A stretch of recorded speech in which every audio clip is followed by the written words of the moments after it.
The desert wind whipped my face as if it wanted to tear my skin apart. The taillights of my parents' car faded into the endless road, without a honk, without a goodbye. I stood there, my feet sinking into the scorching gravel, clutching Mason tightly, a barefoot 6-year-old, his wide, teary eyes glinting under the moonlight. "Mom, are they coming back?" His question ripped through my chest. I couldn't answer, my throat choked as if filled with sand. It all started with something seemingly trivial. They demanded I pay child support up front, as if I were in a that could give birth. When I said no, my father yelled so fiercely he nearly drove into a ditch, while my mother sat stone cold, arms crossed, lips curled in a sneer. No one asked about Mason, asleep in the back seat. To them, he was a burden, proof of my failure. "You've leeched off us long enough. Crawl and survive on your own," my father said, then opened the back door and tossed an old cloth bag onto the ground like it was trash. I held my son, refusing to cry, not because it didn't hurt, but because I knew tears wouldn't buy a sip of water in this signal-less, lifeless, and cruelest of all, roadless place. It began with a cold dinner, not the food, but the air in that house. ID just set a bowl of rice in front of Mason when my father hurled words like stones. "This month, hand over 300. You're raising him, so it's only fair, right? Why hold on to it?" I stared, thinking he was joking. He wasn't. His eyes were hard as rock, and my mother just lifted her tea, not sparing me a glance. "Don't play the saint."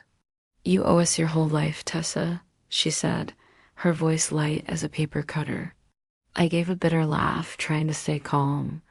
"I can't give that money. It's Mason's." And then everything exploded. My father slammed his hand on the table. "You live in our house, eat our food, and dare talk about mother's rights?" I wanted to scream, to remind them I wasn't to the silent 17-year-old they locked in her room for a week just for laughing too loud at dinner, but I didn't scream. I stood, fists clenched. My mother scanned me head to toe and delivered the final blow. Parasites like you should at least know gratitude or fear.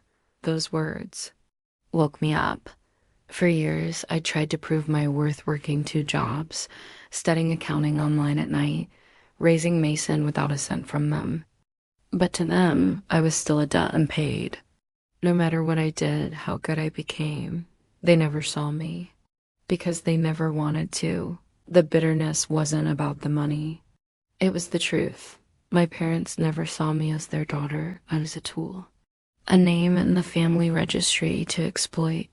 When my father threw the bag out of the car, he didn't look back. Not a glance. My mother sat still, arms crossed, lips twisted in a smile I still remember, half satisfied, half taunting, as if saying, "Let's see how long you last." I stood there, heart pounding like war drums. Not from fear, but because I knew one day I'd be the one coming back, not to apologize, but to show them that this debt I didn't owe. I erased it. And when I did, I'd live better than they ever dared dream. I crouched by the roadside, the cold seeping through my thin jacket, gravel digging into my thighs and back like dull knives. Mason nestled into my shoulder, barefoot and shivering, whimpering, "Mom, my feet hurt."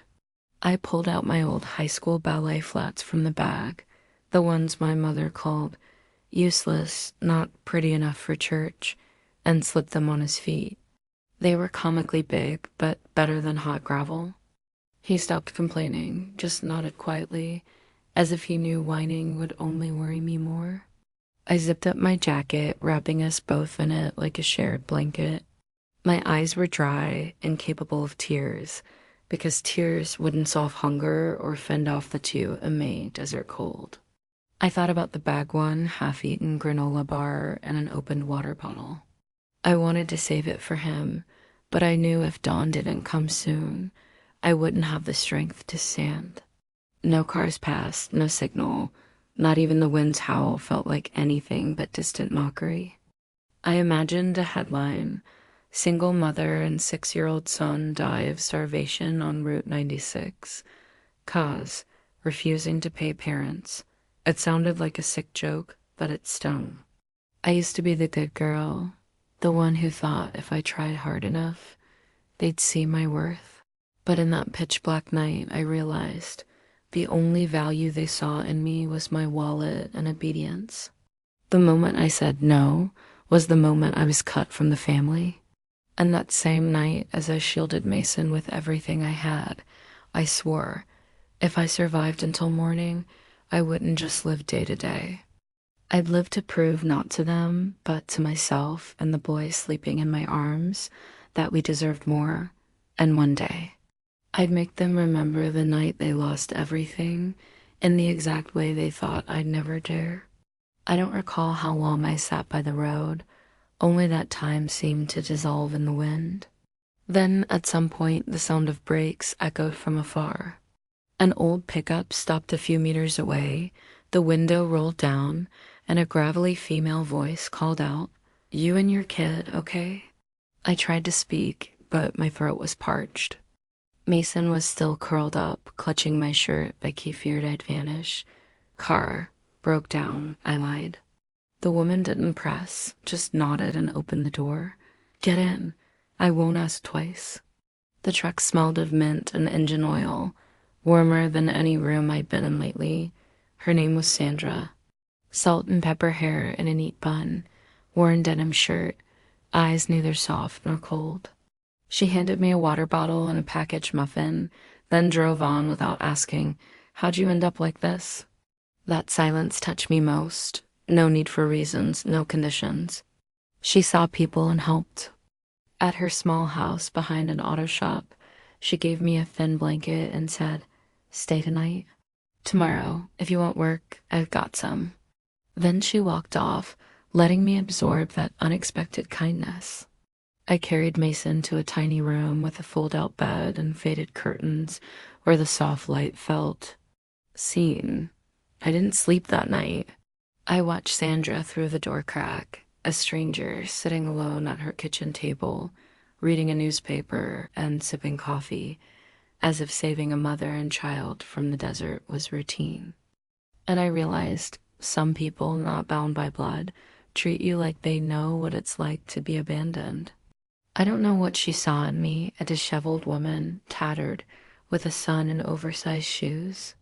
But I know what I saw in her, a door opening just in time. And I promised myself, if I ever stood tall again, I'd be someone's Sandra. But first, I had to live, to stand, and this time, no one would hold me back. When I started cleaning grease off rusted bolts in the garage, I didn't think it would change my life. My hands ached, my back screamed, the smell of oil clung to my hair, and every engine hoot was a challenge.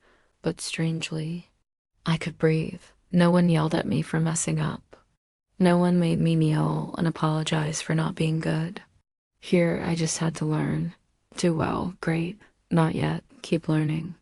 Sandra didn't praise me, but every time I tightened a bolt right, she'd give a slight nod, the kind I'd once dreamed of getting from my mother, but never did. I began to understand my parents weren't cruel by accident. They meant it. They wanted me broken, because I wasn't like them, blindly obedient, silently compliant. That was the greatest sin in a family like theirs, daring to be different. One day, a regular at the garage watched me wipe grease off my hands and chuckled, "This little thing looks frail, but tightens bolts better than my son." I laughed, then cried. Just that offhand comment was enough to make me feel like I was coming back, not the girl left behind, but a person with value. Earning every dollar, every meal. No begging, no groveling. Mason started talking more. He'd run around the garage, calling Sandra temporary grandma. I laughed but ached. Because it was true, some strangers were better than family. One day, Sandra handed me an old torque wrench. "Mine from when I started," she said. "Now it's yours." I gripped it tightly, silently vowing, one day, women like me won't have to run away to survive. I'll do something not just for me, but for those broken like I was. And I'll make my parents see what they tried to crush rose stronger than ever. I stood before the notary's office, hands trembling with a stack of documents. Inside were pieces of my past, the surname passed down from my father, the birth certificate bearing the name of a mother who never saw me as human, and a copy of a will that never mentioned me. This time, I wasn't there to ask for anything. I was there to erase it all. I remember the lump in my throat as I signed the form to change my name. A small part of me whispered, "They're still your blood." But a stronger part answered, "They're your blood and they let yours spill." It sounded harsh, but it was the first time I stopped making excuses for them.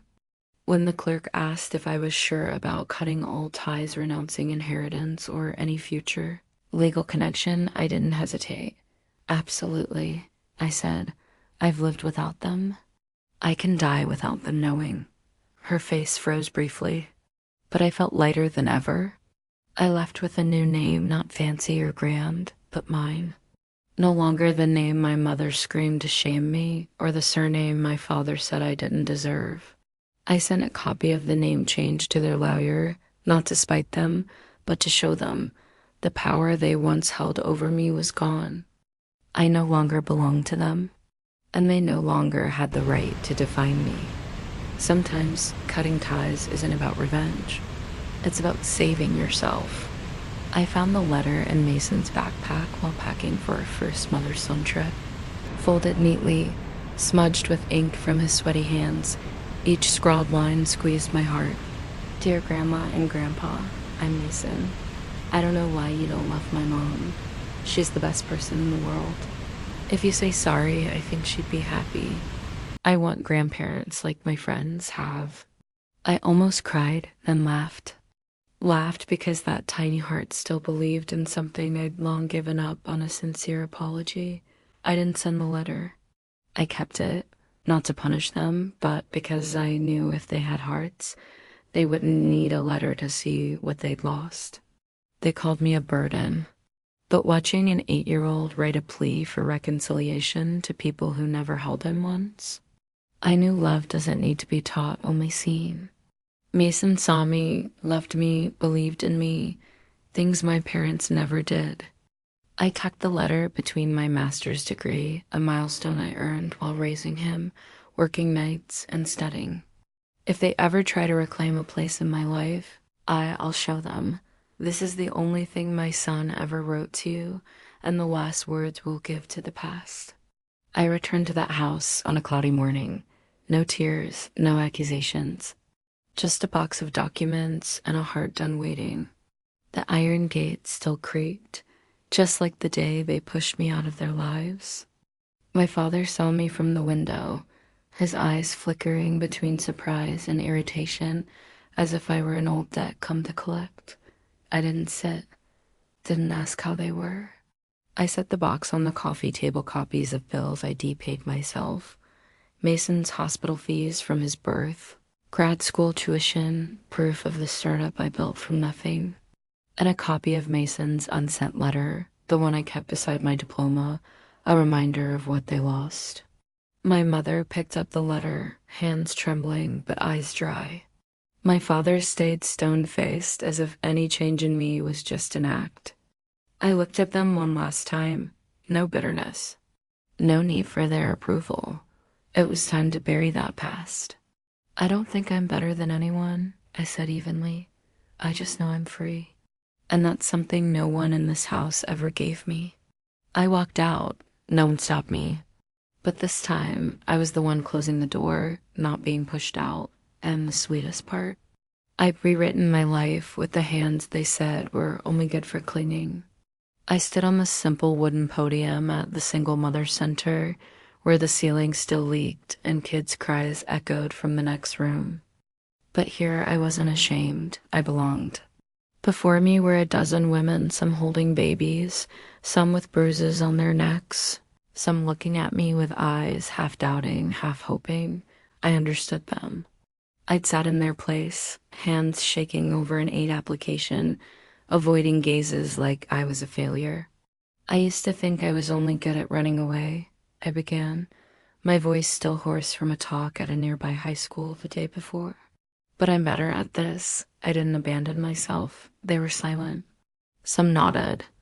I spoke of my first interview without money for a new shirt, the night Mason had a fever with no one to help, the times I wanted to return to that house just for a hug, then reminded myself, you can build a future in a home that buried you alive.